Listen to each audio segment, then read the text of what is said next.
뇌졸중이 오기 전 나타나는 증상에 대해 정확하게 알려드리겠습니다. 뇌졸중은 골든타임이 매우 중요한 질환입니다. 하지만 많은 분들이 잘못된 정보 때문에 진짜 위험 신호를 놓치고 계십니다. 오늘은 의학적 근거를 바탕으로 정확한 정보를 전달해 드리겠습니다. 먼저 뇌졸중의 가장 중요한 특징부터 말씀드릴게요. 뇌졸중은 갑작스럽게 신경 결손 증상이 나타난다는 것입니다. 천천히 악화되는 게 아니라 갑자기 나타나는 게 핵심입니다. 의료계에서는 뇌졸중을 빠르게 판단하기 위해 FAST 검사를 권장합니다. F는 페이스, 얼굴입니다. 한쪽 얼굴이 처지거나 마비되는지 확인하세요. 미소를 지었을 때 한쪽으로 치우치면 위험 신호입니다. 어는 암, 팔입니다. 한쪽 팔이 약해지거나 저린지 확인하세요. 두 팔을 들었을 때 한쪽이 내려간다면 의심해봐야 합니다. S는 스피치 말입니다. 말이 어눌하거나 이해하기 어려운지 확인하세요. 평소와 다르게 발음이 이상하다면 주의가 필요합니다. T는 타임, 시간입니다. 위의 증상이 하나라도 나타나면 즉시 119에 전화하셔야 합니다. 1분 1초가 중요합니다. FAST 외에도 주의해야 할 진정한 경고 신호들이 있습니다. 첫 번째, 신체 한쪽의 갑작스러운 마비 또는 약화입니다. 완전히 힘이 없어지는 정도라면 매우 위험한 신호입니다. 두 번째, 한쪽 눈이 완전히 보이지 않는 증상입니다. 갑자기 한쪽 시야가 어두워지거나 가려지는 느낌이 든다면 즉시 병원에 가셔야 합니다. 세 번째, 시야 결손 또는 사물이 겹쳐 보이는 복시 증상입니다. 평소와 다르게 사물이 두 개로 보인다면 뇌졸중을 의심해야 합니다. 네 번째, 의식 저하 또는 혼동입니다. 갑자기 멍해지거나 상황 판단이 안 된다면 위험합니다. 다섯 번째, 보행 불안정과 균형 감각 상실입니다. 술 취한 사람처럼 비틀거리며 걷는다면 뇌졸중 신호일 수 있습니다. 뇌출혈의 경우 특별한 증상이 있습니다. 뇌 조직에는 통증 신경이 발달되지 않아서 뇌혈관이 터지기 전에는 두통이 없는 경우가 대부분입니다. 하지만 갑작스럽고 심한 두통이 나타나는 경우는 주의가 필요합니다. 특히 평소와 완전히 다른 새로운 형태의 극심한 두통이 중요합니다. 뒷목을 잡으며 쓰러지는 경우는 응급 상황입니다. 이런 증상이 나타나면 절대 지체하지 마시고 바로 119에 전화하세요. 이제 많은 분들이 오해하고 있는 부분을 짚어드리겠습니다. 다음 증상들은 뇌졸중이 아닐 가능성이 높습니다. 첫 번째, 반복적인 두통입니다. 평상시 느끼는 만성 두통이나 편두통은 뇌졸중 신호가 아닙니다. 두 번째, 이명, 귀울음입니다. 다른 신경학적 증상 없이 이명만 있는 경우는 뇌졸중이 아닙니다. 세 번째, 단순 어지럼증입니다. 신경학적 결손 증상이 동반되지 않은 어지럼증은 뇌졸중이 아닙니다. 네 번째, 뒷목 뻣뻣함입니다. 신경 증상이 없다면 일반적인 근육 긴장일 뿐입니다.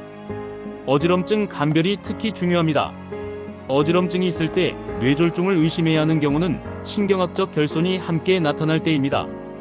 예를 들어 어지럼증과 함께 말이 어눌해지거나 한쪽 팔다리에 힘이 없으면 뇌졸중을 의심해야 합니다. 하지만 어지럼증만 있고 다른 증상이 없다면 대부분 귀 질환이나 다른 원인입니다. 이 부분을 꼭 기억하세요. 이제 일과성 허혈 발작에 대해 말씀드리겠습니다.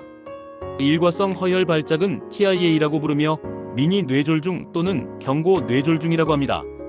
뇌졸중과 동일한 증상을 보였다가 24시간 내에 완전히 회복되는 상태입니다. 많은 분들이 증상이 사라지면 괜찮다고 생각하고 병원에 안 가십니다. 이게 큰 문제입니다. TIA 증상이 있었던 환자 중 최대 10%가 증상 발생 후 일주일 내에 실제 뇌졸중으로 진행됩니다.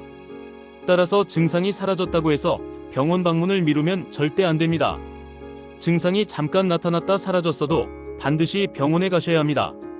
뇌졸중의 골든타임에 대해 말씀드리겠습니다. 뇌졸중 증상이 나타나면 발생 시간부터 3시간, 최대 4시간 30분 내에 병원에 도착하는 것이 매우 중요합니다. 이 시간 내에 적절한 치료를 받으면 생존율과 회복 가능성이 크게 높아집니다. 평균적으로 뇌졸중이 치료되지 않으면 1분마다 190만 개의 뇌세포가 손상됩니다. 시간이 정말 중요합니다. 증상이 의심될 때 취해야 할 행동을 정리해드리겠습니다. 첫 번째, 정확한 증상 발생 시간을 확인하세요. 몇 시 몇 분에 증상이 시작됐는지 꼭 기억하셔야 합니다. 두 번째, 즉시 119에 전화하세요. 절대 자가 운전하지 마시고 119를 부르세요. 세 번째, 응급실에서 의료진에게 정확한 시간을 전달하세요. 증상이 시작된 시간이 치료 방법을 결정하는 데 매우 중요합니다. 네 번째, 증상이 사라졌어도 반드시 병원에 가세요. 뇌졸중 위험이 높은 사람들도 알아두셔야 합니다. 고혈압, 고지혈증, 당뇨병이 있는 분들은 특히 주의가 필요합니다. 흡연하시는 분들도 위험이 높습니다. 65세 이상의 고령이신 분들, 심장질환이 있는 분들도 마찬가지입니다. 이러한 위험 요인이 있다면 갑작스러운 증상에 더 신중하게 대응해야 합니다. 정리해드리겠습니다. 뇌졸중은 갑작스러운 신경 증상이 특징입니다. 얼굴 마비, 팔다리 마비, 말더듬, 의식 저하가 대표적입니다. 반복적인 두통이나 단순 어지럼증만으로는 뇌졸중이라고 판단하기 어렵습니다. 하지만 갑작스럽게 나타나고 신경학적 결손이 동반된다면 즉시 응급 대응이 필요합니다. FAST 검사를 기억하세요. 얼굴, 팔, 말, 시간입니다. 하나라도 이상하면 바로 119에 전화하세요. 골든타임은 3시간에서 4시간 30분입니다. 1분 1초가 뇌세포를 살립니다. 의심될 때는 의료 전문가의 평가를 받는 것이 항상 최선입니다. 오늘 알려드린 내용 꼭 기억하시고 주변 분들에게도 공유해주세요. 감사합니다.